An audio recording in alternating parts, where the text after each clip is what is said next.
기도하시겠습니다. 에, 전능하신 여호와 하나님 감사를 드립니다. 정말 우리에게 정말 심판에서 구원을 입혀주시고 하나님의 마음을 아시는 우리 예수 그리스도 독생하신 하나님을 이 땅에 보내셔서 우리의 모든 죄와 허물과 악들을 전부 다 정말 하나님께서 세를 받아주시고 또 심판을 당해주셔서 십자가에 달려 돌아가시고 또 죽은 자 가운데서 3일 만에 부활하셔서 하늘의 보좌 우편에 앉으신 우리 예수 그리스도의 모든 사역으로 인해서 저희가 씻김을 받은 것을 감사를 드립니다. 하나님, 무엇보다도 이 땅에 있으면서 여호와 하나님을 경외하는 마음과 예수 그리스도의 하신 모든 증거들을 또 성령의 능력들을 마음에 믿고 따라가며 순수하게 또 섬기기만을 원합니다. 이 땅의 여러 가지 어려움과 또 만나는 모든 생활 중에나 또 위기나 또 어려움이나 모든 것이 다 있을지라도 오직 여호와 하나님만을 의지하며 살아갈 수 있도록 우리에게 정말 살펴주셔서 하나님 마음의 믿음과 또 오직 여호와 하나님만을 섬기며 살아가는 그런 마음들을 주옵소서. 사람의 뜻대로 아니하고 진리를 왜곡시키는 거짓자들의 음성에 귀 기울이지 않게 해주시고 오직 순전한 하나님의 말씀으로만 또 우리의 마음이 항시 하나님을 바라보게 도와주옵소서. 말씀이 하나님이라 하셨는데 정말 말씀 앞에서는 하나님 앞에 무릎을 꿇고 머리를 또 조아리며 오직 여호와 하나님만을 경외하며 살 수 있게 우리의 마음들을 순전케 하여 주옵소서. 오늘도 이 말씀을 또 전할 터인데 하나님의 영의 모든 순수한 것들로 하나님 알려주시고 잘 모르지만 하나님의 마음 주시는 바대로 또 성령의 이끌심대로 또 하나님 하게 주님 도와주옵소서. 우리 모두를 다 축복하여 주시고 우리의 마음에 성령의 또 가르치심을 하나님 즐겁게 받으며 또 순수하게 받는 믿음들을 허락하여 주옵소서. 감사드리고 예수님의 이름으로 기도드렸습니다. 아멘. 자, 오늘은 출애굽기 2장을 보시겠습니다. 출애굽기 2장 모세의 태어나는 것과 또 미디안 땅으로 도망가게 된 그 두 부분 파트를 보겠습니다. 자, 읽어주시기 바랍니다. 2장. 레위 족속 중 한 사람이 가서 레위 여자에게 장가들었더니 그 여자가 잉태하여 아들을 낳고 아들을 낳아 그 준수함을 보고 그를 석 달을 숨겼더니 더 숨길 수 없게 되매 그를 위하여 가일 상자를 가져다가 역청과 나무 진을 칠하고 아이를 거기 담아 하숫과 갈대 사이에 두고 그 누이가 어떻게 되는 것을 알려고 멀리 섰더니 바로의 딸이 목욕하러 하수로 내려오고 시녀들은 하숫가에 거닐 때 그가 갈대 사이의 상자를 보고 시녀를 보내어 가져다가 열고 그 아이를 보니 아이가 우는지라 그가 불쌍히 여겨 가로되 이는 히브리 사람의 아이로다. 그 누이가 바로의 딸에게 이르되 내가 가서 히브리 여인 중에서 유모를 불러다가 당신을 위하여 이 아이를 젖먹이게 하리까. 바로의 딸이 그에게 이르되 가라. 그 소녀가 가서 아이의 어미를 불러오니 바로의 딸이 그에게 이르되 이 아이를 데려다가 나를 위하여 젖을 먹이라. 내가 그 삭슬 주리라. 여인이 아이를 데려다가 젖을 먹이더니 그 아이가 자라매 바로의 딸에게로 데려가니 그의 아들이 되니라. 그가 그 이름을 모세라 하여 가로되 이는 내가 그를 물에서 건져내었음이라 하였더라. 모세가 장성한 후에 한 번은 자기 형제들에게 나와서 그 고역함을 보더니 어떤 애굽 사람이 어떤 히브리 사람 곧 자기 형제를 치는 것을 본지라. 좌우로 살펴 사람이 없음을 보고 그 애굽 사람을 쳐 죽여 물에 감추니라. 이튿날 다시 나가니 두 히브리 사람이 서로 싸우는지라. 그런 자에게 이르되 네가 어찌하여 동포를 치느냐 하매 그가 가로되 누가 너로 우리의 주제와 법관을 삼았느냐. 네가 애굽 사람을 죽임같이 나도 죽이려느냐. 모세가 두려워하여 가로되 일이 탈로 되었도다. 바로가 이 일을 듣고 모세를 죽이고자 하여 찾은지라. 모세가 바로의 낯을 피하여 미디안 땅에 머물며 하루는 우물 곁에 앉았더라.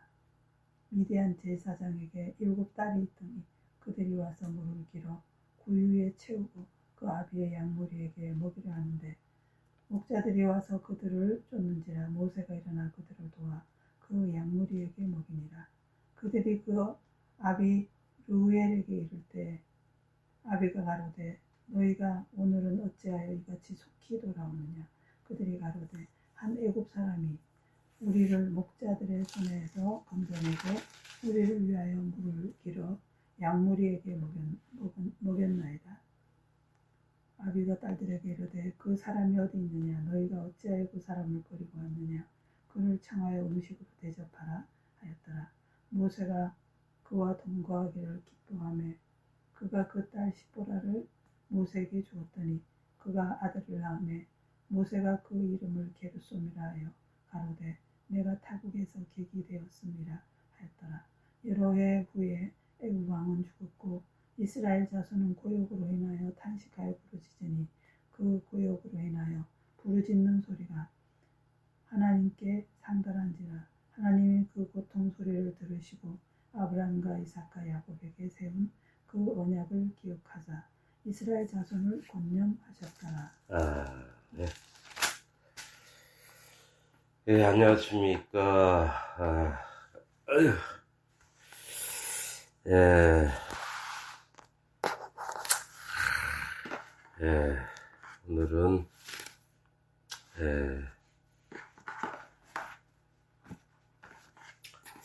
출애굽기 2장을 봤습니다.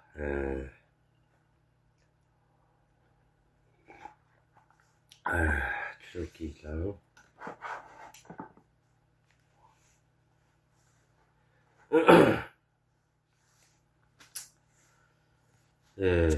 말씀을 읽다 보니까 우리가 여태까지 이 부분을 엄청 많이 읽었는데도 참 그냥 이렇구나라고 이렇게 읽고 그랬었습니다. 근데 또 하나님이 마음에 새롭게 보는 또 이렇게 시야를 넓혀주시고 이래서 한번 같이 좀 나눠보고자 합니다.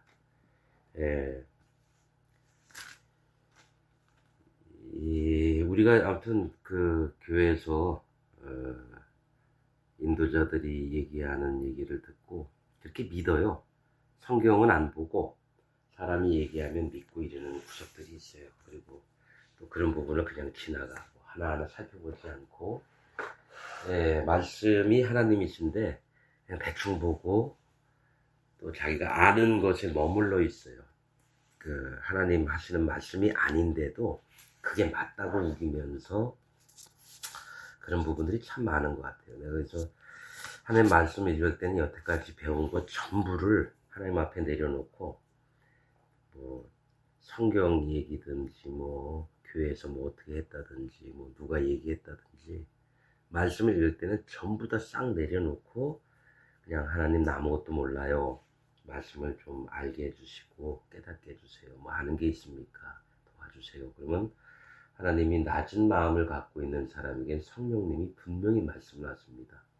성령님이 첫 번째로 하는 일이 하나님 말씀을 통해서 그에게 한 영혼 한 영혼마다 깨닫게 하시는 걸 주셔요. 그가 많이 알든 모르든 모르면 찾아보면 되고 모르면 여쭤보면 되고 하나님께. 그래서 또 모르면은 하나님 말씀을 또 잘 아는 그 말씀을 또 마음에 담고 있는 그 하나님이 은사를 주신 자에게 또 물어봐서 또 그렇게 더 깨달음을 빨리 그 뜻들을 알 수 있는 방법도 있고 그래서 교회죠. 어떤 자에는 말씀을 잘 깨닫게 하는 은혜를 베푸시고 어떤 자에게는 또 일들을 잘해서 지혜롭게 하는 것도 주시고 어떤 자들에겐 또 이렇게 부족한 부분을 이렇게 잘 메꾸게끔 하는 또 지혜를 주시고 하나님께서는 이렇게 교회를 통해서 각 요소마다 필요한 사람들을 다 불러 쓰시는 거죠. 그래서 말씀이 부족하고 그렇다 하나님께 그냥 부탁을 드리죠. 하나님 내가 잘 모르네요. 도와주세요. 그러면 하나님이 반드시 알게 해주셔요. 왜냐하면 그 기도를 헛되이 듣지 않으시기 때문에 그렇습니다. 그래서 우리의 마음도 항상 하나님 앞에 마음이 순수하게 깨져서 하나님 나 몰라요. 아무것도 모릅니다. 뭐 배운 게 있어야죠. 도와주세요. 이러면 하나님께서 반드시 알게 하시고 깨닫게 하시고 그 같은 마음을 주셔요. 왜냐면 말씀이 하나고 주도 하나요. 세례도 하나요. 아버지도 한 분이시고 그러니까 똑같은 마음을 주시고 똑같은 생각을 주시고 이렇게 하실 수 있어요. 하나님이 한 분이시기 때문에. 그래서 기도를 안 할 뿐이죠. 내가 그냥 이게 옳다라고 믿으니까 그냥 기도 안 해도 되네. 자기도 모르게 그런 육신의 생각들이 그 습관들이 올라와서 거룩한 하나님을 만홀히 여기는 데까지 가는 경우도 많아요. 그래서 그냥 하나님 앞에 섰다 그러면 하나님 나 아무것도 몰라요. 도와주세요. 어린아이들처럼 그 마음이 가장 필요합니다. 자, 오늘 읽은 말씀 중에 1장 1절 레위 족속 중 한 사람이 가서 레위 여자에게 장사 들었더니 2절 그 여자가 잉태하여 아들을 낳아 그 순수함을 보고 그를 석 달을 숨겼더니 이렇게 기록합니다. 그러니까 이렇게 보다 보면 이제 출애굽기에 이 부분이 나오죠. 레위 족속 중 한 사람 이렇게 얘기하면 그냥 이런 사람이 있었구나. 모세의 부모님이겠네 하고 그냥 지나가죠. 근데 이제 말씀은 말씀으로 이렇게 하나하나 살펴보는 게 중요해요. 왜냐하면 소중하니까. 한 글자라도 하나님이 이렇게 우리에게 뭔가 알려주시려고 이 성경을 기록하셨기 때문에 한 글자 한 글자가 중요하다고 보고 마음을 보는 거죠. 레위라는 뜻은 이제 연합이라고 하는 뜻이죠. 연합. 그러니까 르우벤, 시몬, 세 번째로 레위, 야곱의 아들 중에 세 번째예요. 근데 이제 나중에 6장쯤 가면은 이스라엘에 나온 이스라엘에 있는 그 족장들에 대해서 르우벤, 시므온 이렇게 족장은 누구 나옵니다. 르우벤과 시므온과 그 다음에 세 번째로 레위가 나오는데 레위는 자세하게 나와요. 누가 누구를 낳고 누가 누구를 낳고 또 누가 결혼을 해서 그래놓고 그 다음에 네 번째 유다가 나와야 되는데 유다가 안 나와요. 그 다음부터는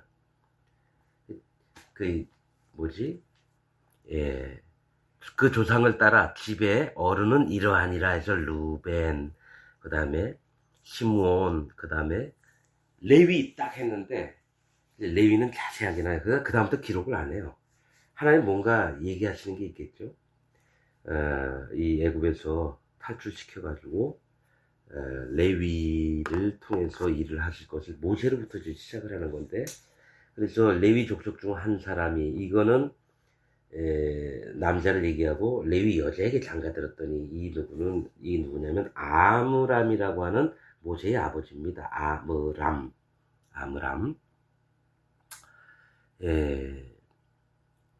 우선은 아무튼 있는 거대로 한 절 읽고 또 얘기하고 한 절 읽고 이렇게 할게요. 한 사람이 아므람이라고 하는 모세의 아버지예요. 이 아므람은 아무튼 레위 누구냐면은 누구죠? 아론의 그 네 자식들이 있었어요. 그게 누구를 낳았냐면은 나답과 아비후와 엘르아살과 이다말을 낳았으며 이렇게 얘기를 합니다. 아론은. 근데 그 전에 아론의 형제가 누구냐면 모세하고 미리암이죠. 우선 성경에 나와 있는 대로 보면. 근데 그 전으로 올라가면은 고앗의 아들들은 아므람과 이스할과 헤브론과 우실과 고앗의 수는 고앗이 133세에 죽었고 아무튼 고앗 족속이죠. 고앗의 아들 아므람이라 그래요.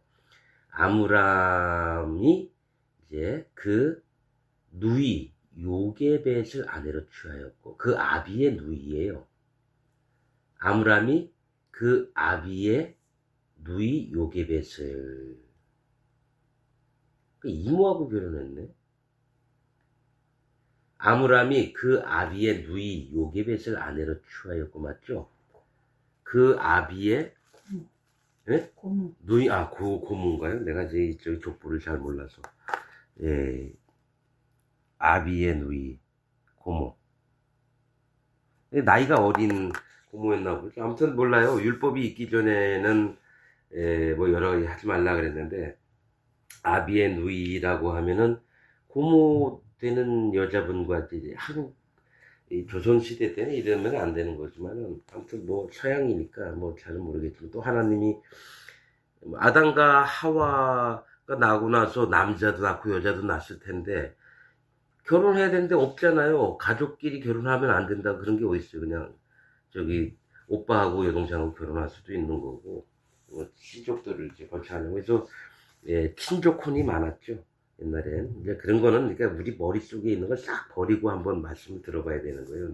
이건 되니 안 되니 따지지 말고 레위 족속 중 한 사람이 가서 레위 여자에게 장가 들었더니 자, 한 사람 아므람은 어떤 이름을 가진 사람이냐면 고상한 백성이라는 뜻이에요. 아므람이. 예. 근데 이제 이 보면은 이 레위 족속의 그 이름들이 다 높다, 고상하다, 존귀하다 이런 이름이 많아요. 예, 쭉 이제 나중에 보시면 알겠지만 예, 한 사람이 그 아므람의 아빠죠. 그 모세의 아빠, 아론의 아빠, 아므람과 레위 여자에게 요게벳이에요. 요게벳. 요게벳은 그 아비의 누이니까 고모죠. 요게벳의 이름은 여호와는 영광이시다라는 그런 뜻이죠. 그러니까 고상한 하나님의 백성과 여호와는 영광이시다. 그런 마음으로 이렇게 찬양하는 이름을 가진 두 부부가 아이를 낳는데 그 여자가 잉타여 아들을 낳아 그 준수함을 보고 잘생겼나 봐요. 생긴 게 그를 석 달을 숨겼더니 근데 왜냐면 이제 바로가 전부 다 산에 안에 죽이라 그랬거든요. 그러니까 몰래 이렇게 살릴 수밖에 없어요. 대부분이 죽었고 운 좋게 살아남는 거죠. 그런데 하나님이 이제 그렇게 일을 하시는데 그를 석 달을 숨겼더니 그러니까 말씀을 볼 때 이런 것도 한번 잘 보세요.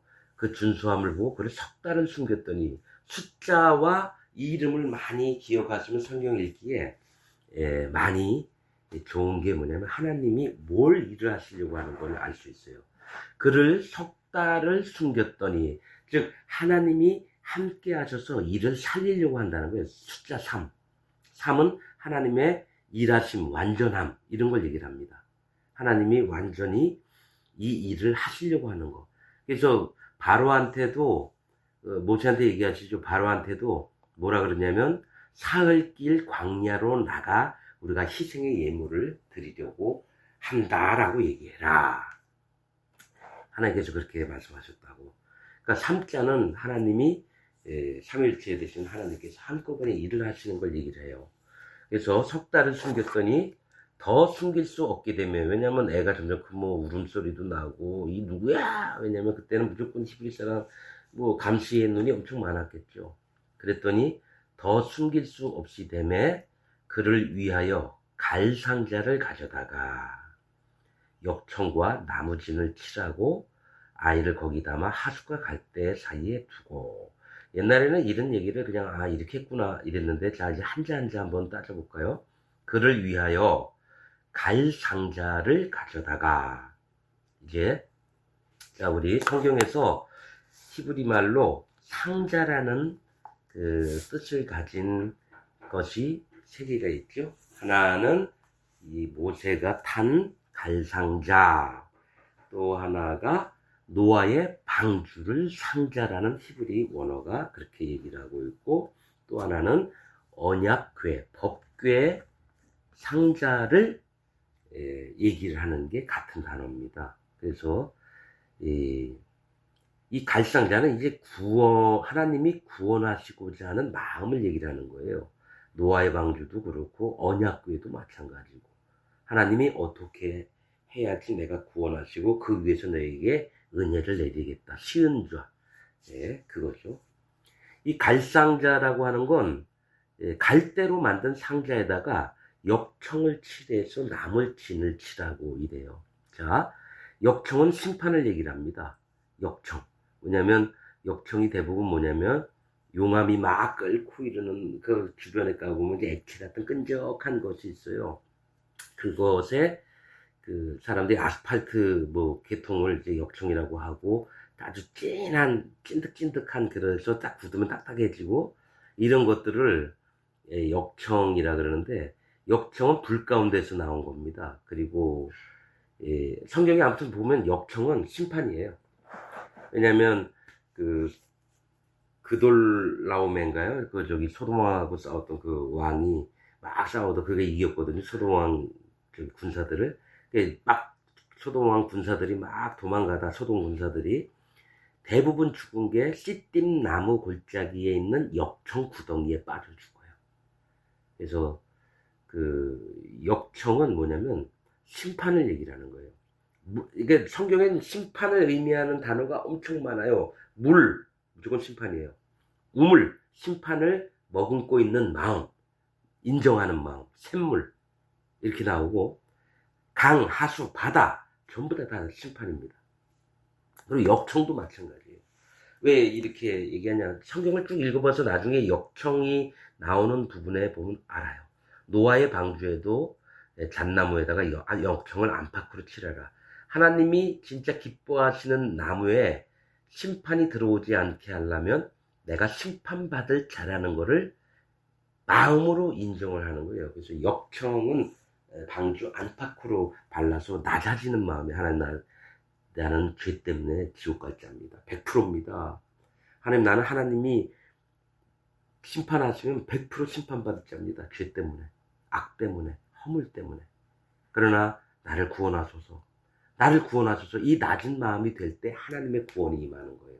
그래서 이 역청과 나무진을 치라고. 나무진은 뭐냐면 나무는 사람을 얘기한다 그랬죠. 나무에다가 칼집을 내요. 표피에다가. 그러면 너무 아파요. 거기서 찐득하게 진이 나와요. 나무 진을 치라고. 역청만 치라면 돼요. 잣나무에는 노아의 방주에는 나무 진을 치라고 하지 않았거든요. 근데 이제 뭐가 있냐면은 배를 만들려면 어떡합니까? 참나무든, 잣나무든, 백향목이든, 또 종려나무 가지든, 뭔가 하려면 톱질을 해야 되잖아요. 아프죠. 뭔가를 만들려고 하면. 나무 진을 치라고. 이 고통을 얘기를 합니다. 고난. 심판과 고난을 통해서 하나님의 구원의 역사를 남기는 거죠. 그래서 이런 고통스럽고 이런 자들, 가난하고 심령이 가난한 자는 복이 있나니 천국이 저희 것이며, 심령이 가난하다는 건 마음이 낮아진다는 얘기예요. 난 아무것도 없어요. 하나님 나 좀 배불리 먹고 싶어요. 제발 나 좀 도와주세요. 그런 어떤 간절히 구하는 마음, 하나님 경외하는 마음, 이게 심판을 아는 마음이에요. 하나님 앞에 심판을 정직하게 인정하는 마음이고, 내가 심판받을 자입니다. 그리고 고난 중에 있을 때 오히려 하나님을 더 찾게 되죠. 마음이 교만한 자들이 하는 게, 하나님이 계시다면 왜 이런 상황이 벌어지냐 이거예요. 김일성을 살려놓고 히틀러를 살려놓고, 이 하나님 의가 자기의 의가 하나님 의보다 더 센 사람. 그러니까 피조물이 창조주에게 판단을 막 하는, 당신이 있다면 왜 이래? 막 이런 거 있죠. 그거는 뭐냐면 어떻게 만들어진 물건이 만든 자를 판단할 수 있느냐. 성경에 여러 번 나옵니다. 그런 게. 그래서 치라고 아이를 거기 담아 하숫과 갈대 사이에 두고, 이제 뭘 기다리는 거냐면, 갈대라고 하는 것은 심판받을 자들이에요. 뭐냐면 하숫가라는 게 심판이라고 그랬죠. 그 옆에 있는 자들. 또 심판받을 자, 갈대도 얘기하지만 모래도 얘기를 해요. 모래. 왕모래 있잖아요. 왕모래 바닷가에 가면 붉은 모래들 잔뜩 해변가에 있어서 해수욕장에 가면 많죠. 심판, 바다와 땅, 구원하실 하나님의 사람들의 사이에 있는 게 모래예요. 그래서 심판과 하나님이 구원하실 자의 경계를 모래로 두셨다라는 게 말씀에 있습니다. 내가 뭐 일일이 몇 장 몇 절 어디 다 기억을 못해요. 머리가 워낙 저기 꽝이니까. 이 하숫가 갈 때는 언제든지 심판을 기다리는 그런 마음이에요. 그래서 근데 저기 예수님이 그러시잖아요. 하나님은 꺼져가는 심지도 끄지 아니시며 상 갈 때도 꺾지 않으신다 그랬어요. 이미 툭 꺾여 있는데 그것도 안 꺾어요. 왜냐? 이미 널브러져 있는 자들 심판받을 자인데 주님은 그들을 구원하고 싶으신 거예요. 어떻게? 하나님의 자비와 인애와 또 예수 그리스도를 보내서 전부 다 모든 죄를 없애서 내 자녀를 만들고 싶은 거예요. 그래서 하나님 마음을 진짜 알아야 되는 게 사단 마귀에게도 하게끔 기회를 주셨다고 했고 음행하는 그 계시록에 나와 있는 여자에게도 회개할 기회를 주었으나 저가 회개하지 않았다라 그래요. 이미 세상 끝날까지 하나님은 다 아시는 거예요. 그래서 그걸 보고 미리 계시록이나 다니엘서 이런 데 보면 미리 그런 걸 얘기를 하시는 거예요. 어떻게 될 줄을 아시기 때문에. 그래서 너희는 내가 얘기한 대로 믿고 따라와서 너의 마음을 낮춰서 1번은 예수님을 믿으려면 1번은 마음을 낮추는 거예요. 내가 심판받을 자입니다. 전부를 인정하는 거예요. 뭐 내가 어떤 죄를 졌습니다. 내가 누구를 마음 아프게 했네요. 뭐 그런 것도 마음에서 인정하는 것도 좋지만 제일 큰 거는 뭐냐면 전부를 인정하는 거예요. 하나님 나는 쓰레기 똥입니다.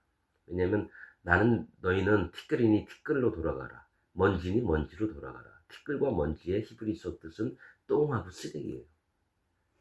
똥하고 쓰레기. 그래서 그런데 여기서 얘기를 할까요? 이렇게 되면서 시간이 오래 걸리는데 자 여러분 창세기 1장 1절에 하나님이 천지를 창조하시니라 이랬어요. 하늘과 땅을 창조하시니라 이렇게 얘기를 하셨거든요. 그런데 이제 문제는 우리 땅만 땅인가 이거죠. 자 여러분 자 하나님이 천지를 창조하시는데 뭐 잘 몰라요. 아무튼 제가 이게 얘기를 해보면서 한번 좀 이렇게 금방 이제 티끌 얘기가 나와서 자꾸 가뜩 생각나서 근데 나중에 또 이런 말씀을 드릴 때 시간 그건 땅은 티끌 먼지라고 인정을 하는데 하늘은 하나님이 하늘은 이제 너무 높고 우리가 올라갈 수도 없고 그렇잖아요. 그래서 거기는 하나님 보좌하고 땅은 발등상이니라 이래 나왔으니까 이제 땅은 우리 인생들이고 피조물들이고 만물들이고 뭐 이랬습니다. 너무 높이 계시고 그런데 이제 이걸 보세요. 제가 뭘 얘기를 하려고 그러냐면 하늘은 영어로 뭐 heaven이라 그러죠. 난 이거 히브리 잘 모르고 영어도 잘 몰라요. 그런데 말씀을 읽다가 좀 찾다 보니까 우리가 또 몰랐던 세계가 있구나. 자, 하늘이 뜻이 뭐냐면 하나님 이제 계획을 얘기를 하는 거예요. 구약에는 이제 여러 하늘들이 있는데 히브리어는 샤마임이라고 해요. 뭐 하늘을 여러 비슷한 말로도 표현을 하고 이러는데 히브리어가 되게 복잡한가 봐요. 근데 샤마임은 히브리어로 복수형이에요. 하늘은 단수형이 아니라 복수형이에요. 그래서 뜻은 물의 장소, 높은 하늘의 대양 뭐 이렇게 있나 봐요. 헬라어로는 뭐 우라노스라고 그러는데 복수형은 우라노인가 뭐 이렇대요. 하늘, 대기 뭐 이런 뜻이니까 여기까지는 어느 정도 이해가 되겠죠. 근데 왜 하늘을 물의 장소라 했을까? 구름이 있으니까 높은 하늘의 대양, 정말 큰 바다라는 거예요. 그러니까 옛날에 창조했을 때 하늘에 물이 있었거든요. 물과 물로 나뉘게 하니까 궁창 위의 물과 궁창 아래의 물로 나뉘게 하셨다 그래서 하나님이 창조하신 이후에 창조하실 때에는 전부 다 물이 하늘에 덮여 있었어요. 우주도 있고요. 그래서 물과 물 사이를 공중이라고 하시고 그 또 하늘 위에 있는 물 위도 공중이에요. 그래서 이 히브리 사람들은 하늘을 7하늘이라고 뭐 표현을 한대요. 근데 왜 그런지 난 뭐 찾아볼 수도 없고 뭐 내가 뭐 책이 비싸서 알아볼 수도 없고 그런 거 뭐 다 알아볼 시간도 없고. 근데 이제 제가 아는 건 셋째 하늘 성경에 나와 있는 사도 바울이 3000층이라 그러죠. 셋째 하늘 얘기를 할 때 하늘이 여러 개 있구나. 뭐 셋째 하늘까지는 알아요. 근데 그 다음 모르겠고. 자, 근데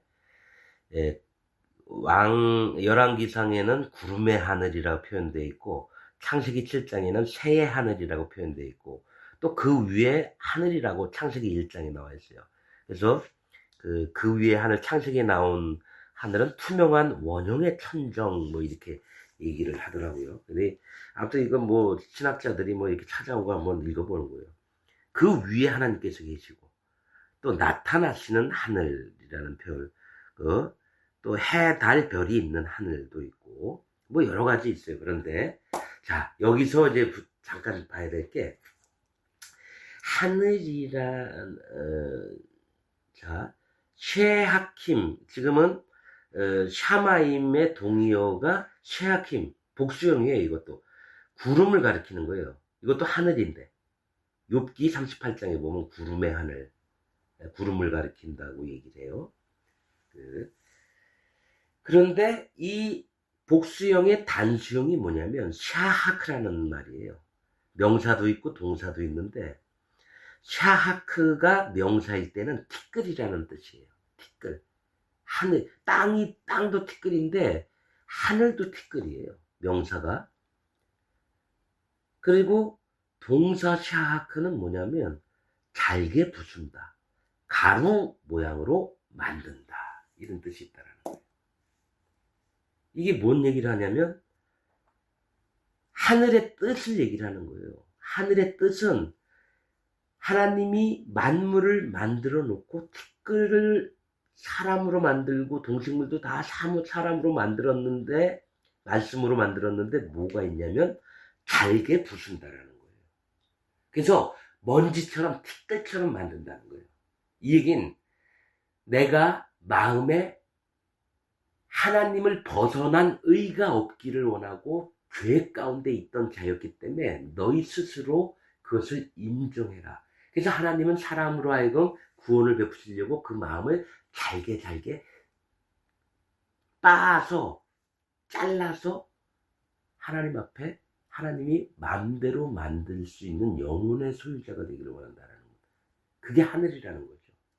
그냥 하늘은 거룩하고 높고 우리가 침범할 수 없고 마음을 높이면 안 되고 뭐 어떤 이런 수준으로 하는 게 아니라 하나님의 뜻, 하늘의 뜻, 여호와 하나님의 보좌 아래에 있는 하늘은 뭘 원하냐면은 티끌이 되길 원하는 거예요. 사람이, 인생들이, 하나님 피조물들이 하나님만을 견고하게 높이며 그 영광을 드러내며 하나님만 거룩하고 하나님만 의롭고 선하시다.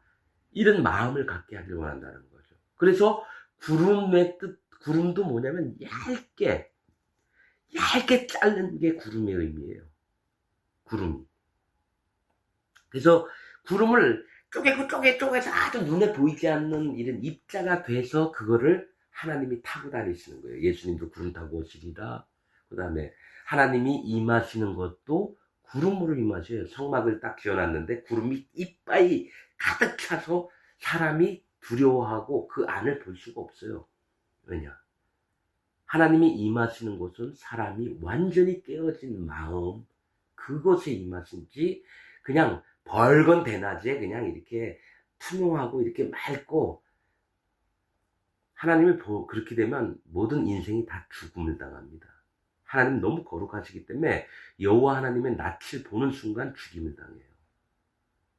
쇳덩어리들이 어찌 감히 여호와 하나님을 볼 수 있겠습니까? 이게 사람들 머릿속에서 내가 하나님 만났어 막 어쩌고 그 사람은 벌써 죽어도 몇 천만 번을 죽어야 되는 거예요. 그래서 나는 3000층에 갔다 왔다 뭐 그런 간증하는 사람, 거기서 하나님을 뵙고 뭐 어쩌고 저쩌고 이 싸가지 없는 놈들.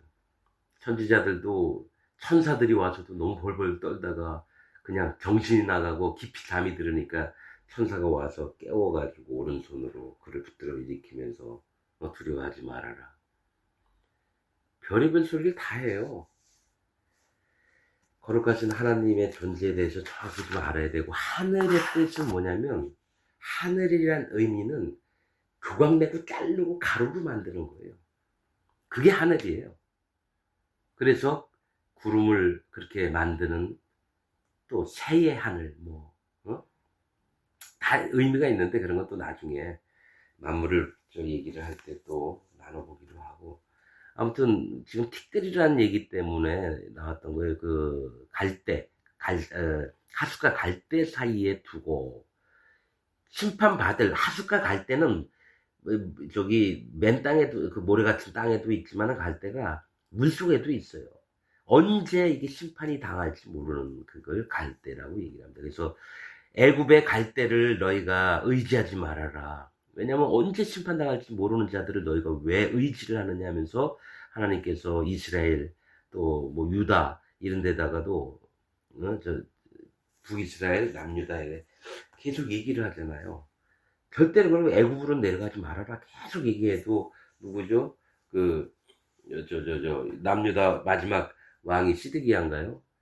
몰래 바벨론 포위했는데 몰래 빠져나가서 애굽으로 가려고 그러다가 어떻게 절대로 바벨론 오면 무조건 순종해라 그랬는데 하나님의 뜻이거든요. 도망가다가 그 림나에서 림나인가요? 실론가 림나인가 림나로 알고 있는데 거기서 느부갓네살 왕한테 잡혀가지고 어떻게 되죠? 두 눈을 뽑히잖아요. 그럼 끌려가죠.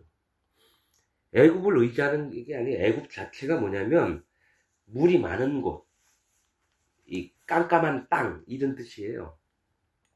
그게 심판받을 땅이라는 거예요. 애굽이. 하나님 그 히브리서 이게 보면은 마음에 이거는 심판받을 땅. 그러니까 물도 나중에 보면은 애굽을 아무튼 이거 저기 뭐 있습니다.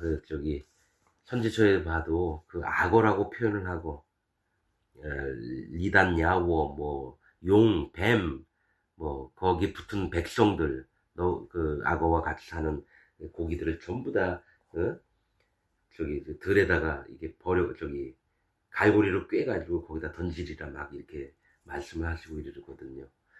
그래서 지금 근데 이제 우리는 애굽이면은 이스라엘 백성을 막 혹독하게 다루고 이런 것만 알고 있는데 이제 역으로 얘기를 하는 거예요. 근데 이제 성경에 이런 부분이 많아요. 이건 내 머릿속에 간직한 건 애굽은 나쁜 나라라고만 생각하는데 자 지금부터 보셔요. 하숫과 갈대 사이에 두고 그 누이가 어떻게 되는 것을 알려고 멀리 섰더니 이래요. 그 누이가 어떻게 되는 것을 알려고 멀리 섰더니 자 이제 한 절 한 절 읽고 얘기할게요. 이 누이는 모세를 지켜보던 성령님이라고 봅니다. 나는 이 선지자라고도 얘기할 수도 있지만은 성령님이 이걸 지켜보는 거예요. 왜냐하면 구원받은 자들을 갈대 숲에서 상자 안에 하나님의 구원의 마음들을 표현할 때 이렇게 하는 거예요. 그 누이가 어떻게 되는 것을 알려고 멀리 섰더니 바로의 딸이 목욕하러 하수로 내려오고 시녀들은 하숫가에 거닐 때에 그가 갈대 사이에 상자를 보고 시녀를 보내어 가져다가 그 누이가 어떻게 되는 거 보는 거예요. 성령님이 모세를 지키시면서도 앞으로 어떻게 되려고 하나님이 어떻게 일을 하시나 지켜보면서 우리의 입장을 하나님께 계속 알려드리는 거죠. 그런데 바로의 딸, 바로의 딸이니까 이스라엘 백성하고 원수된 바로의 딸이면 그 공주도 우리 원수 아니겠느냐. 여기부터 이제 또 영적인 눈으로 열고 보겠습니다. 이 바로의 딸이 목욕하러 하수로 내려오고 이 바로의 딸은 예수님입니다. 바로는 힘이 있고 권세가 있는 왕을 얘기를 하는데 바로 왕 대신 여호와 하나님의 사랑스러운 자를 얘기를 하는 거죠. 그래서 힘이 있고 권세가 있는 우리 하나님의 사랑스러운 자, 그 바로의 딸이 목욕하러, 즉 그의 몸을 씻으러 사실은 세례를 받으러 내려오시는 거예요. 씻다, 장사 지내다, 전가되다, 심판을 받다. 사람들은 자꾸 세례를 심판받는 거를 빼더라고요. 넘어가다 장사된다, 전가된다까지만 얘기하고요. 장사되다가 사실은 심판받는 건데 장사라는 표현은 그냥 예수님 십자가에 돌아가신 것만 얘기했는데 실제로는 예수님이 세례를 받으신다는 거는 이 땅에 심판을 받으러 와주신 거예요. 내가 심판받을 걸 대신에. 심판을 대신 받으러 오신 걸 얘기를 하는데 그걸 어떻게 표현하냐면 목욕, 즉 세례를 하는 거예요. 세례. 바로의 딸이 목욕하러 세례받으러 하수로 내려오고 하수는 뭐라 그랬죠? 강, 하수, 바다 전부 다 심판이 임하는 걸 얘기를 하는 거예요. 물 자체가 심판입니다. 물 자체가. 하수로 내려오고 심판으로 내려오는 거예요. 그러니까 세례를 받으러 심판 가운데 계신 예수님을, 바로의 딸 예수님을 보고 시녀들, 그 예수님의 제자들이나 하나님의 종들은 하숫가에 거닐 때, 왜냐하면 하나님의 종들은 어떤 마음이 있었냐면 항시 나는 하나님 앞에 심판받을 수밖에 없는 자입니다 라는 믿음이 있어야 되는 거예요. 그게 인정하는 마음이고, 그게 예수님 믿는 첫걸음이고, 하나님을 경외하는 첫걸음이고, 이스라엘 백성이 되는 첫걸음이에요. 그게 바로 할례예요. 하숫가를 거닌다. 심판을 마음에 받아들이는 거예요. 그래서 그들의 심판을 마음에 받아들인 자의 마음은 강이 아니에요. 바다가 아니고 하수가 아니에요. 왜냐면 샘물, 우물, 너희는 봉한 샘이라. 이기는 너희가 마음에 심판을 받아두고 하나님 인정하는 자가 사람들이 먹기에도 좋은 물이 되는 거예요. 전달이 되는 물이에요. 정말 시원한 물을 찾을 때 우물가, 샘물가 가서 먹는 자가 바로 내 마음을 똑같이 전달받는 자라는 거죠. 예수 그리스도의 마음이에요, 이게. 왜냐하면 왕이시고 하나님이신데 육신의 죄의 모양의 육신을 입고 이 땅에 오셨다는 것은 자체가 뭐냐면 마음을 낳으셨다는 거예요, 하나님 앞에. 전능하신 하나님인데도 불구하고 창조 때 함께 일하셨던 하나님인데 육신을 입고 이 땅에 내렸다는 낮은 마음이에요. 겸손한 마음이 아니에요. 진짜. 그리고 나서 사람들의 모든 죄를 그 머리에 뒤집어 씌우시고 십자가에서 형벌을 당하시고 죽은 지 3일 만에, 하나님의 뜻이죠. 3일 부활하셔서 하나님 보좌 우편에 계신. 그래서 우물 안에 있는 물들은 뭐냐면 그 심판이라는 것을 인정한 사람들이 우물과 샘이라고 얘기를 하는 거예요. 너희는 봉한 샘이라 덮인 우물이라. 아무한테나 보여주는 게 아니에요. 참된 자막 와서 뚜껑을 열고 물을 먹는 거예요. 그냥 막 줄줄줄 흘러내려가는 시냇물 같은. 시냇물도 심판입니다. 흐르는 물. 그래서 암송아지, 깨끗게 하는 정결케 되는 물을 만들 때 어떡합니까? 붉은 암송아지하고 재를 섞은 게 그게 물이에요. 붉은 암송아지는 하나님이 이쁘게 만들어놨는데 하나님 말 더럽게 안 듣는 송아지를 심판받을 송아지예요. 암소는 사람을 얘기를 하는 거거든요. 예수님은 암송아지가 아니에요.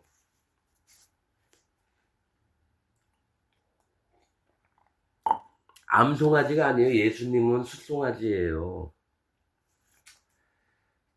대제사장으로서 희생의 제물이 돼서 그 예표가 순놈이에요. 순놈. 암송아지 아니에요. 암송아지는 백성들을 얘기해요. 아내된 자, 처녀, 여인.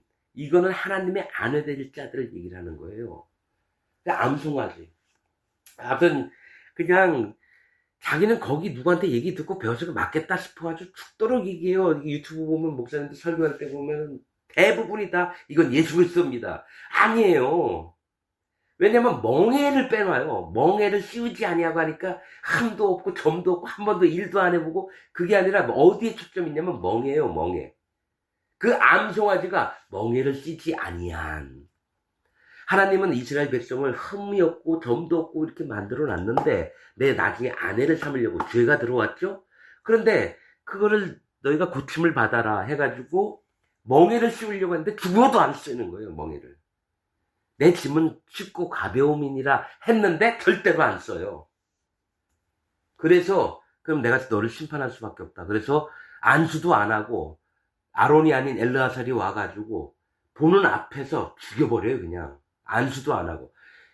분명히 하나님의 제사에는 안수가 들어가야 돼. 안수하지 않은 제사는 하나님 받지를 않아요. 그게 예수님이에요. 그러니까 제발 좀 말씀을 말씀대로 이렇게 좀 알아야지, 자기가 배운 대로 배운 거 싹 버려야 돼요. 거기서 이제 정결케 하는 물을, 그것도 속죄제사예요. 그 물 때문에 속죄제사예요.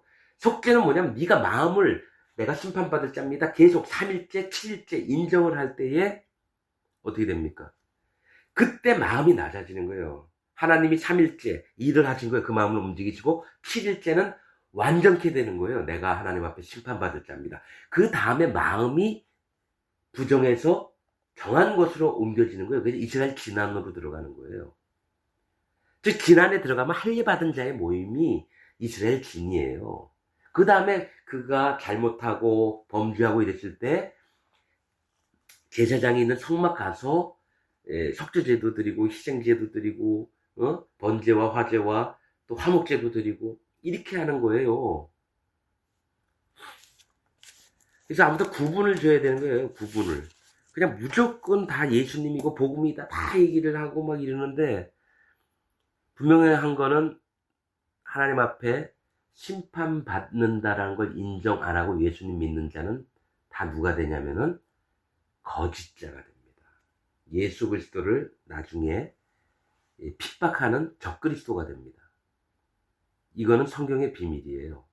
왜냐면 원수는 멀리 있는 게 아니에요. 다른 나라 북한이 와가지고 나를 막 치고 이런 게 원수가 아니라 나하고 같이 예배 드리던 자가 원수입니다. 왜냐면 다윗이 그랬거든요. 나와 함께 성전에서 함께 예배 드리고 찬양하던 자들이 나를 지금 없는 말을 하면서 나를 너무 공고에 처하게 한다고. 저들을 구원해달라고 얘기하면서 저들을 그냥 두지 마옵소서. 막 이런 시편인가? 그런 그 시편이 있어요. 얼마나 힘들었으면. 그게 하나님이 원수된 건데 모르고 그게 바리새인들이에요. 난 하나님 절대로 잘 믿습니다 하는데 십자가 예수님 못 박아요. 그게 바리새인이고 사두개인이고 제사장이고 누구죠? 레위인이에요. 서기관이고 남들한테 다 존경받아요. 그런데 하나님 앞에 완전히 원수예요. 그 사람들이 계시록에 나오는 곡과 마곡입니다. 이 곡과 마곡을 아마 지금 유튜브를 계속 찾아보는데 한 명도 그 얘기를 안 해요. 신학자도 얘기하고 목사들도 얘기를 안 해요. 왜냐 러시아인가 중국인가 이래요. 그게 아니라 곡과 마곡은 진리를 왜곡한 거짓자들입니다. 교인들이든지 목사든지 신학자들인지 전부 다 곡과 마곡. 그래서 그들도 천년왕국에 같이 갑니다. 근데 행복하지 않아요. 천년왕국 가서. 정말로 하나님의 백성들을 아주 몸종으로 섬기면서 전부 다 번 거 다 갖다 줘야 되고 이럴 거예요. 왜냐? 이 땅에 살면서 그들이 그랬거든요. 하나님 백성들의 돈들을 착취해가지고 구원도 못 받게 어떻게든 하려고 거짓을 일삼고 속이고 사단 마귀가 하는 짓을 그대로 하는 거죠. 거짓자들이. 근데 그들이 교회 안에 같이 있어요.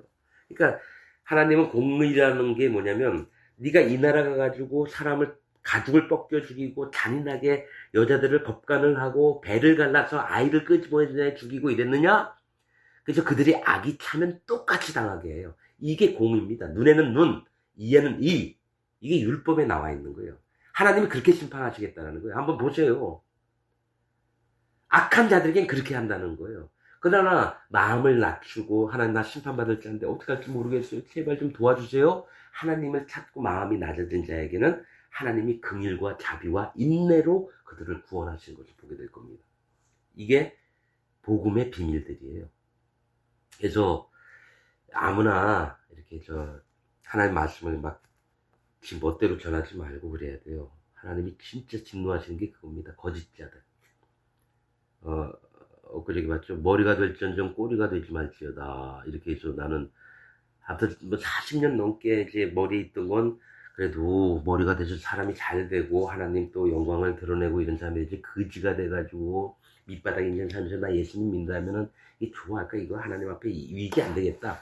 이런 머리 생각이 40년 넘게 있었어요. 자, 그런데 이 머리가 될지언정 꼬리가 되지 말지어다는 하나님 앞에서 존귀한 자가 되고 하나님 앞에서 하나님께 사랑을 받아서 그를 높임을 받는 자, 하나님의 축복 속에 사는 자가 머리입니다. 머리는 누구냐면은 왕과 귀족과 또 그 나라의 그 나라를 얘기를 하는 것도 왕이 돼요. 하나님 나라를 그러니까 아무튼에서 받는 축복을 받지 그 꼬리가 되지 말지어다. 성경에서 꼬리란 의미는 거짓자를 얘기합니다. 이건 내 얘기가 아니야. 성경에 있어요. 자, 그럼 이 얘기 다 증명하지는 않겠지만은 왜냐? 어디겠죠?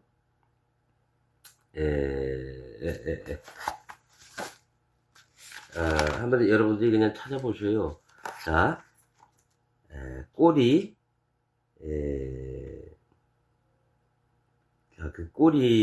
자, 이사야서 9장 14절 15절에 보면, 이스라엘 중에서 머리와 꼬리며, 이제 멸망당할 거를 이사야를 통해서 얘기를 하면서, 머리는 왕이나 귀족이나 이런 자들, 그러니까 존중받는 자들이에요. 방백들. 그런데 꼬리는 곧 거짓말을 가르치는 선지자라. 이렇게 나옵니다. 꼬리는 곧 거짓말을 가르치는 선지자라. 몸통에 붙어서 꼬리로 있는데 얘기하는 거죠. 자, 근데 이제 더 무서운 거는 계시록에 힘은 그 입과 꼬리에 있으니, 그 입은 말하는 거겠죠. 꼬리는 뭐예요? 속이는 거예요. 속이는 거. 거짓을, 진리를 왜곡시키는 거 있으니 또 꼬리에 머리가 있어. 이것으로. 계시록 9장 19절이에요. 거짓의 왕, 속이는 왕. 즉 속이는 거에 그 머리가 있다는 건 사단 마귀를 얘기를 한다는 거예요. 여러분 이제 성경의 비밀들을 이렇게 하나하나 내가 이제 성경 이걸 어떻게 알냐면, 꼬리가 도대체 뭐야? 난 꼬리 알죠. 고기 물꼬리도 있고, 개 꼬리도 있고, 꼬리라는 왜 모르겠어요. 하나님 성경에서 꼬리는 뭘 얘기를 하는 거예요? 여쭤봤어요. 나 아무것도 몰라요. 그랬더니, 말씀을 쭉 보게 하시면서, 이 꼬리는 거짓된 속이는 걸 얘기를 하는구나. 자, 이사야서 19장 15절에는 애굽에서 머리나 꼬리나 종려나무 다 멸망시키겠다는 거고, 계시록 9장 10절에서는 전갈과 같은 꼬리와 쏘는 살이 있어. 전갈과 같은 꼬리라는 건 독이 있는 거죠. 속여서 많은 사람이 그 속임에 넘어가면서 독을 먹게 되고, 그 독에 쏘여서 죽게 되는 거죠.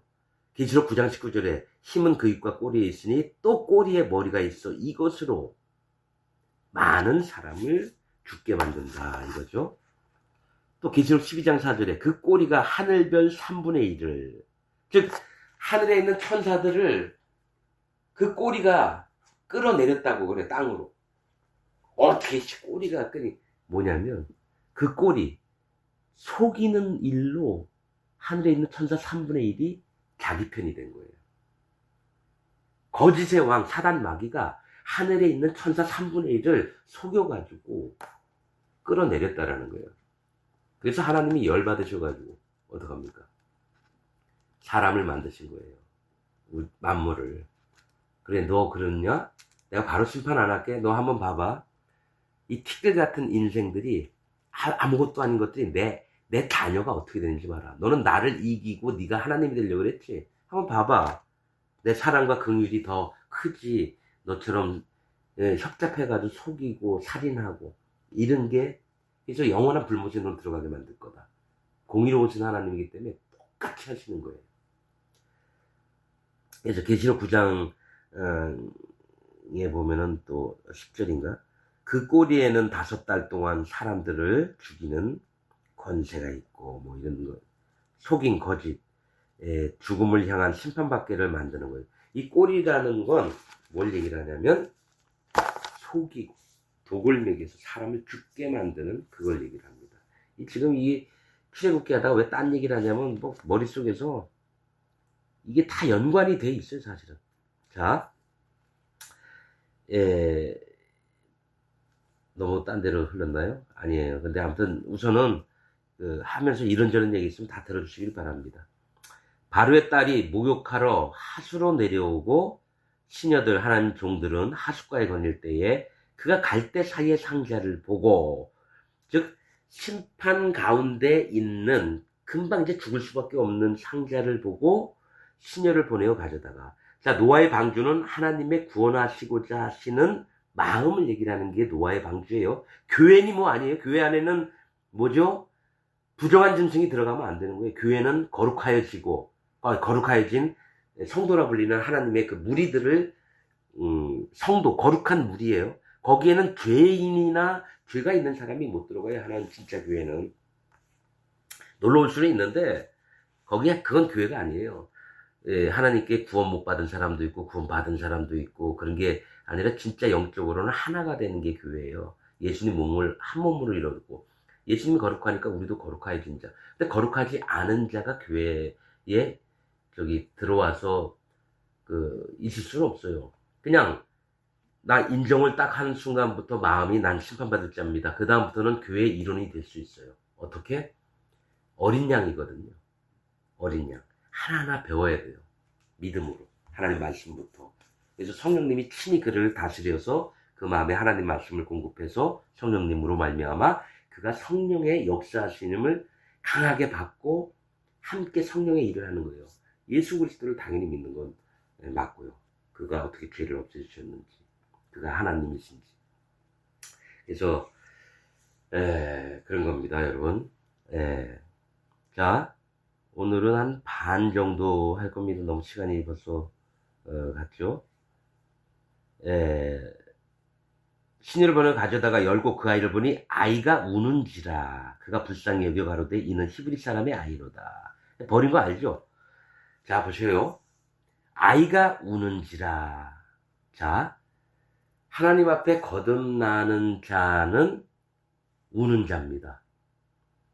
히브리 말로 우는 자면 뭐냐면 비둘기를 얘기해요. 비둘기. 비둘기의 뜻은 우는 자라는 뜻입니다. 그러니까 뭘 얘기를 하냐면 보호를 받아야 되니까. 비둘기는 연약하잖아요. 뭐 날카로운 부리도 없고 뭐 발톱도 없고 그냥 힘센 자들이 나오면 어떻게든 숨어야 되는 게 비둘기예요. 그래서 구구. 그래서 성경에서는 비둘기 같은 거를 제사로도 드리지만 뭐냐면 정결한 새로 이렇게 표현을 하죠. 근데 이 비둘기의 마음이 여호와 하나님 앞에는 구원받을 자의 심령이라는 거예요. 그래서 너희는 산비둘기 둘이나 집비둘기 새끼 둘을 이렇게 제사 예물로 가져와라 이거예요. 집비둘기가 아니에요. 집비둘기 새끼예요. 산비둘기는 어른도 돼요. 근데 집비둘기 새끼 둘이에요. 그 이유는 뭐냐? 산비둘기는 많은 해로운 짐승들이 많은 거예요. 언제 죽을지 몰라요. 그래서 하나님이 지켜주시지 않으면 바로바로 잡아먹혀요. 그래서 그들 보호하심을 받는 새들은 하나님 앞에 받쳐질 수 있어요.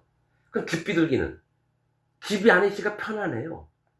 주인한테 보호도 받고 내 집도 마련해 줬어요. 그건 안 된다예요. 그 집비둘기의 새끼 둘을 가져오라는 거예요.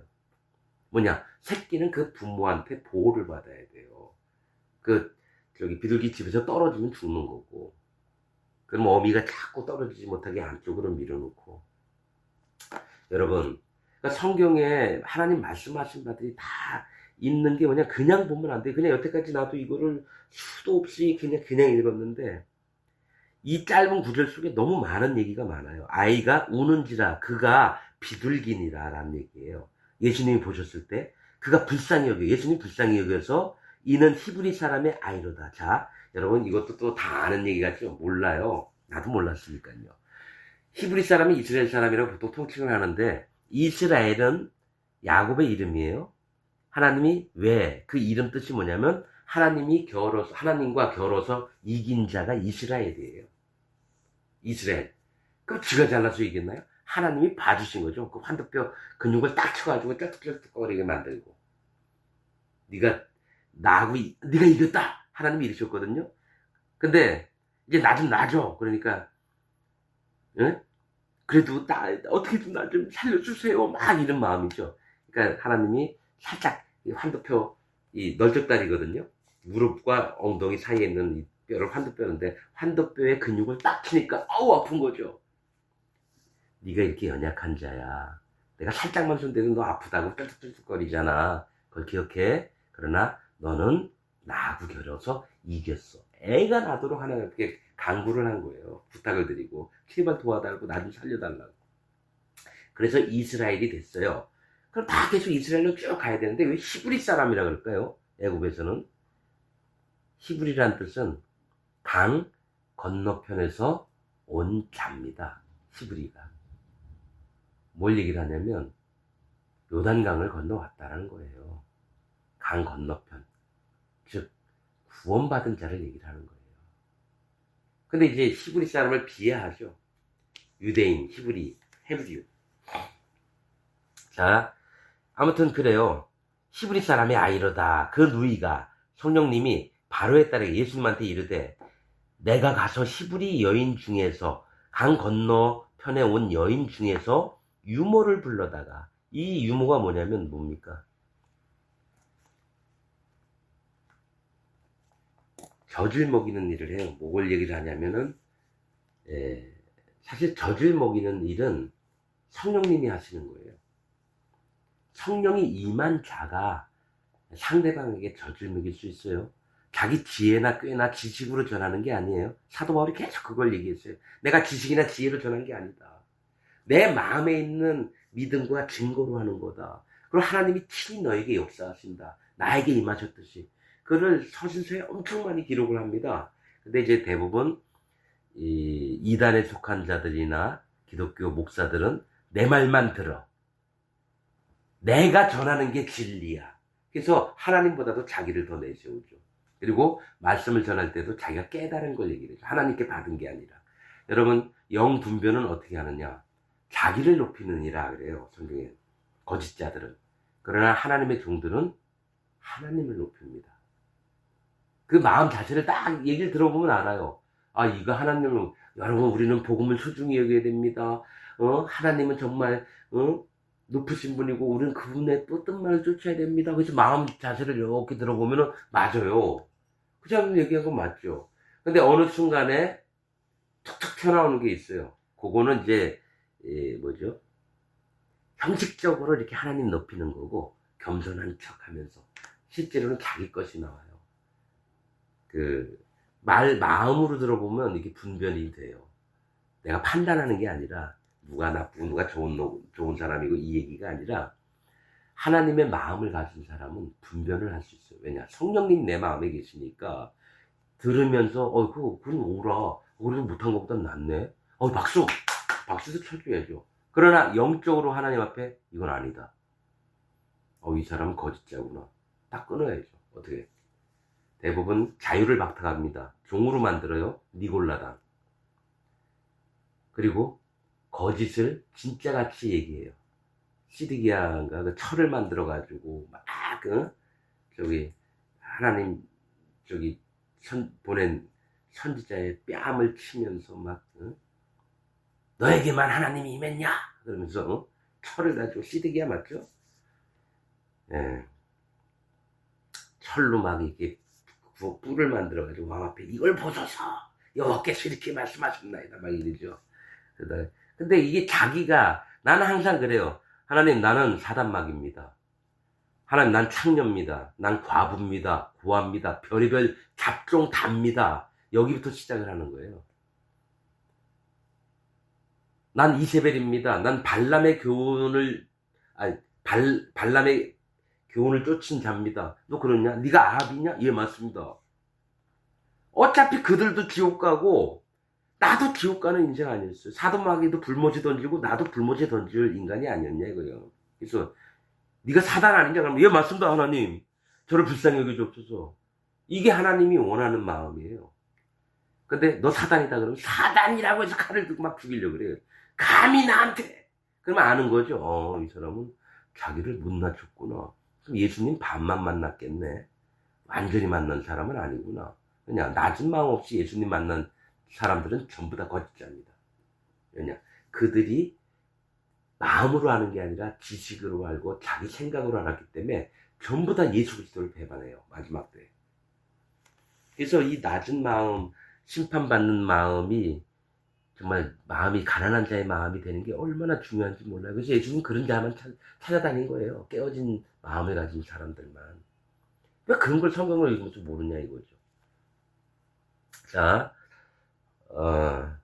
히브리 사람의 아이로다. 자자. 유모를 불러다가 당신을 위하여 이 아이를 젖먹이게 하리까. 실제로는 이제 성령의 역할을 마음에 담고 있는 자로서 유익하게 하는 가르침의 교훈들이 나오는 자가 유모입니다. 근데 사실은 그게 모세가 친아들이잖아요. 그렇듯이 친자식 마냥 키우는 거예요. 친자식으로 믿고 키우는 거죠. 실제로 내 자녀예요. 우리도 피도 다르고 성도 다르고 이름도 다른데 누가 영혼이 오면 하나님의 마음을 품고 내 자식 마냥 키우는 거죠. 할아버지가 오더라도 아버님 일로 오세요. 하나님 말씀은 이래야 하는데 나이 먹었다고 다 저기 자랑이야. 여기 앉아. 이 거짓자들이 대부분 이래요. 지들 멋대로 해요. 겉으로는 아유 오셨습니까? 돈 많은 사람은 자기 앞으로 오게 하고 돈 없는 사람은 저기 가서 듣게 하고. 얘기를 쭉 들어보니까 지금 한국에서 유명하다는 선교회니 뭐니 그런 목사들 대부분이 다 그래요. 그리고 아주 가증스러워요. 여호와 하나님이 그들을 심판하시길 원합니다. 그러면서 그 밑에 말씀을 찾고자 오는 자들 전부 다 유혹해요. 특히 구원파 중에 그런 사람이 많아요. 말씀을 찾는 자들을 유혹을 해서 하나님의 마음을 자기의 뜻들로 다 만들어버려요. 그리고 현혹을 하죠. 그러면서 지 딸한테는 무슨 찬양단이니 막 만들어주면서 애를 막 패더라도 놔둬요. 그런 데가 또 있어요. 그 아류. 정말 열받고 이런 게 있지만 하나님이 그들을 심판하시기를 원하고 그거 전에는 마음을 깨뜨려서 여호와 하나님의 진짜 말씀하신 진리의 말씀 가운데 돌아와서 마음을 낮추고 하나님 앞에 잘못을 인정하고 그랬으면 좋겠습니다. 누구도 악한 자라도 구원받기를 원하고 그렇습니다. 마음 같아서는 진짜 칼이 있으면 전부 다 목을 다 잘라버리고 싶지만 심판은 하나님께 나한테 있는 게 아니니까. 자, 바로의 딸이 그에게 이르되 가라. 그 소녀가 가서 아이의 어미를 불러오니 요게벳이죠. 모세의 어머니. 바로의 딸이 그에게 이르되 이를 데려다가 나를 위하여 주님을 위해서 젖을 먹이라. 키우라 이거요. 예수님 그랬잖아요. 내 양을 먹이라. 내 양을 치라. 내 양을 먹이라. 젖을 먹이라. 내가 그 삭슬 주지라. 그게 뭐냐면은 내가 영광의 면류관을 네 머리에 씌워줄게. 이 아이를 잘 좀 키워다오. 이거예요. 내가 그 삭슬 주리라. 그래서 여인이 아이를 데려다가 젖을 먹이더니 그 아이가 자라매 바로의 딸에게 데려가니 예수님한테 데려간 거예요. 이 물에서 건짐받은 자, 구원받은 자를. 그래서 예수님의 딸의 아들이 되는 거예요. 즉 하나님의 아들이 되는 거예요. 예수 그리스도를 마음에 영접하고 그분을 왕으로 모신 자들은 전부 다 하나님의 자녀가 되는 거예요. 그분의 아들이 되는 거예요. 그래서 되니라 그가 그 이름을 모세라 하여 가로되 이는 내가 그를 물에서 건져내었습니다 하더라. 저는 모세가 그 부모한테 이름을 받고 모세라는 줄 알았어요. 왜냐면 말씀을 읽어도 똑바로 보는 게 아니니까 모세 물어봤어요. 다른 사람한테 모세 이름 그 부모가 줬지? 그랬더니 맞다고 그래요. 바로의 딸이 이름을 지어줬어요. 바로의 딸이. 예수님이 이름을 지어준 거예요. 그 사람들은 다 그 부모가 지어서 이제 3개월 있다가 이제 버린 줄 알아. 할 수 없어서 이렇게 그 강에다 버린 줄 알아요. 그게 아닙니다, 여러분. 바로의 딸이 모세라는 이름을 줬어요. 그 뭐 물에서 건지면 그 이름이 계속 갑니다. 뭐냐면 광야 생활에서도 그렇고 40년 동안 광야 생활할 때 그 이름을 썼어요. 그 바로의 딸이 이름을 줬으면 이름 바꿔야 될 거 아니에요. 하나님이 하신 거죠. 바로의 딸을 통해서 하나님이 하신 거고 예수님을 통해서. 그러니까 성경을 읽을 때도 내 머릿속에는 바로의 딸이 있다고 그러니까 이거를 이런 식으로 안 봐요. 이게 바로의 딸이 왜 예수님이냐. 이단이다! 막 이럴 거예요. 여러분 그러지 말고 성경에 이런 부분 되게 많아요. 그럼 바벨론은 뭐라 그러냐면 바벨론이 쳐들어왔을 때 너희는 누구든지 대들지 말고 무조건 항복해라. 하나님이 바벨론을 하나님의 심판자로 세운 거예요. 그래서 각 나라에 다 이해해요. 바벨론이 쳐들어왔을 때 너희는 무조건 복종하라. 그리고 항복하고 그들의 뜻을 받아라. 그대로. 그게 내 뜻이니라. 그게 선지서에 수도 없이 나와요. 그럼 애굽을 쓸 때가 있잖아요. 그러면 이스라엘을 치려면 북이스라엘을 치려면 아수르를 들어가지고 하나님이 무기를 삼으신 거예요. 아수르를 통해서 이스라엘을 멸망시키는데 아수르는 내 종이라. 여러분 그러니까 뭐 아수르가 나쁜 나라고 이건 내 머릿속에는 싹 비워버리고 그냥 하나님이 뭘 이 말씀을 통해서 하시나? 하나님 나 아무것도 몰라요. 도와주세요. 그럼 분명히 하나님 구하라, 찾으라, 두드리라. 그러면 열릴 것이니. 하나님 반드시 그걸 듣고 어느 시점에 알게 해주신다는 거죠. 여러분, 우리의 믿음이 그런 겁니다. 지금 시간이 1시간 좀 14분 정도 넘었으니까. 오늘은 여기까지 다 읽었지만은 여기 이제 모세의 출생에 관한 부분, 요 부분만 오늘 이렇게 하고, 마치고 다음 시간에 그 다음부터 하든지 그렇게 하겠습니다. 말씀을